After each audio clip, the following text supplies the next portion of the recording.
نحمده ونصلي على رسوله الكريم اما بعد اعوذ باللہ من الشیطان الرجیم بسم اللہ الرحمن الرحیم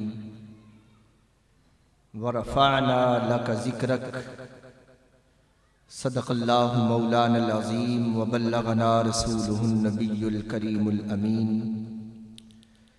وَنَحْنُ عَلَى ذَلِكَ مِنَ الشَّاهِدِينَ وَالشَّاكِرِينَ وَالْحَمْدُ لِلَّهِ رَبِّ الْعَالَمِينَ وہ دنائے سبل ختم الرسل مولائے کل جس نے غبار رہ کو بخشا فروغ وادی سینا مذہب انفیہ دارم ملت حضرت خلیل خاک پائے غوث اعظم زیر سایہ ہر ولی محمد کی محبت دین حق کی شرط اول ہے، اسی میں ہو اگر خامی تو سب کچھ نامکمل ہے۔ بلغ العلا بکمالہ کشف الدجا بجمالہ حسنت جمیع خصالہ صلو علیہ وآلہ مولاي صل وسلم دائما ابدا علی حبیبک خیر الخلق کلہم هو الحبیب الذی ترجى شفاعته لكل هول من الاحوال مقتحم الحمد للہ منشی الخلق من عدم ثم الصلاة على المختار في القدم هو الحبیب الذی ترجى شفاعته لكل هول من الاحوال مقتحم۔ معزز و محترم سامعین کرام، آپ سب حضرات مبارکباد کے مستحق ہیں کہ حضور نبی کریم رؤوف الرحیم صلی اللہ تعالی علیہ وآلہ وسلم کی میلاد کے سلسلہ میں حضور کے تذکرے آپ کو نصیب ہو رہے ہیں۔ میں آپ حضرات کے سامنے صرف 2-3 باتیں عرض کروں گا۔ ایک تو یہ کہ محفل میلاد کیا ہے، اور دوسری بات کہ اس محفل میلاد پر جو ہم خرچ کرتے ہیں اس کا مقام کیا ہے اور اس کی اہمیت کیا ہے۔ صرف یہ 2 باتیں آپ کے سامنے عرض کروں گا، اس کو غور سے سنیں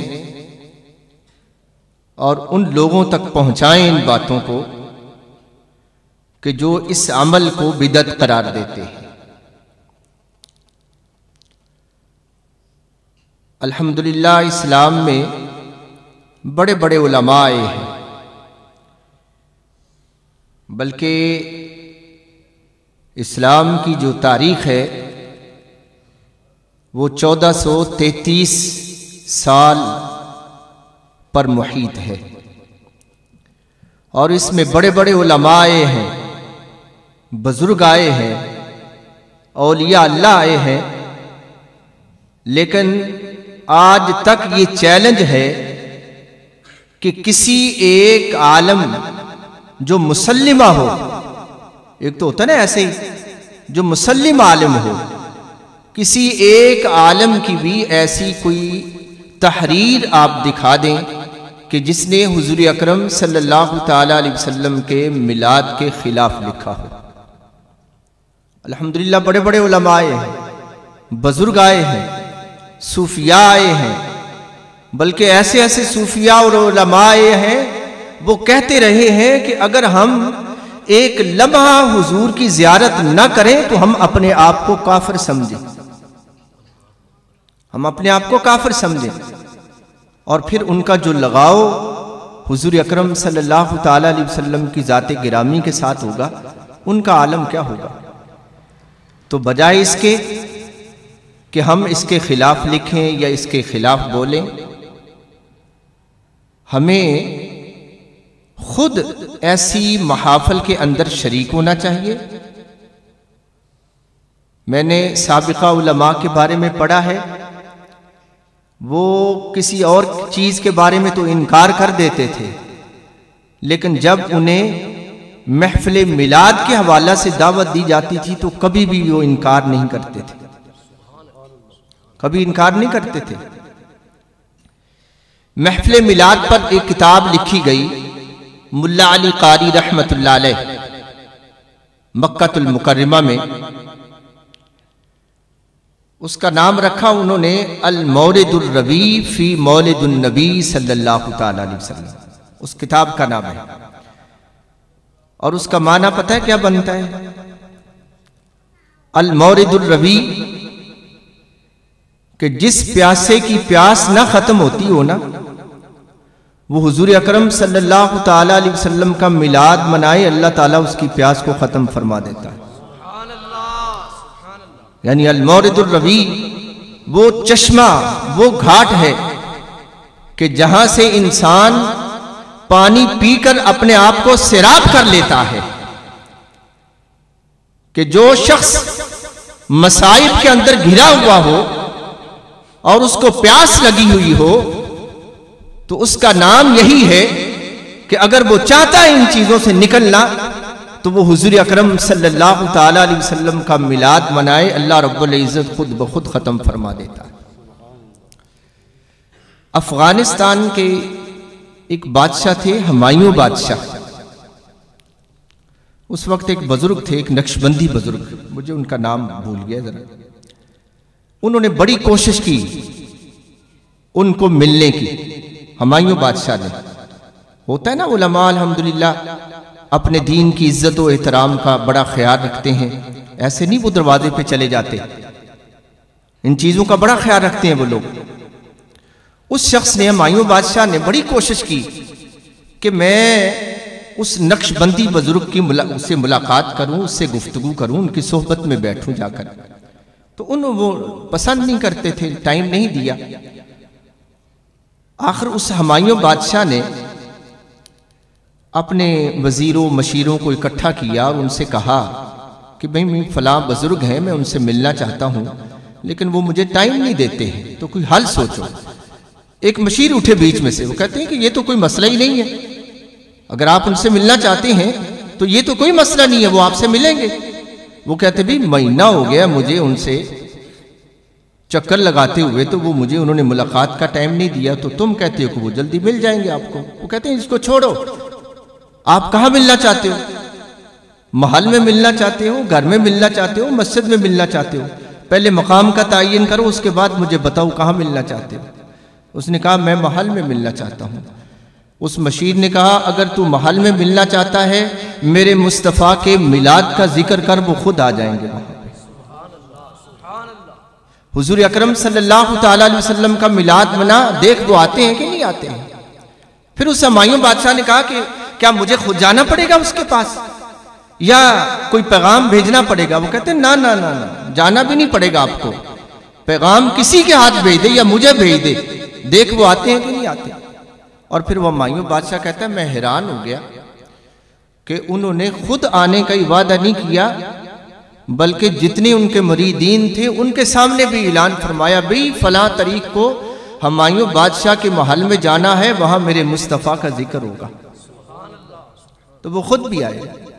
تو ہمیں ان مجالس کا احساس نہیں ہے کہ ان مجالس کے اندر خالق و مالک کتنے فیوز و برکات عطا فرماتا ہے. یہ صاحب معرفت جو لوگ ہیں، جو حضور اکرم صلی اللہ تعالی علیہ وسلم کی ذات گرامی کے ساتھ محبت کرنے والے لوگ ہیں. بلکہ ہندوستان کے ایک بزرگ ہیں وسیع احمد صوتی، صوت ایک جگہ کا نام ہے ہندوستان میں، وہاں کے رہنے والے تھے. وہ اکثر فرمایا کرتے تھے، وہ کہتے ہیں کہ میں اپنے والدین سے، اپنے اساتذہ سے، اپنے پیر و مرشد سے سب سے زیادہ اگر محبت کرتا ہوں تو امام احمد رضا خان قادری سے کرتا ہوں. سبحان اللہ، نعرہ تکبیر، نعرہ رسالت.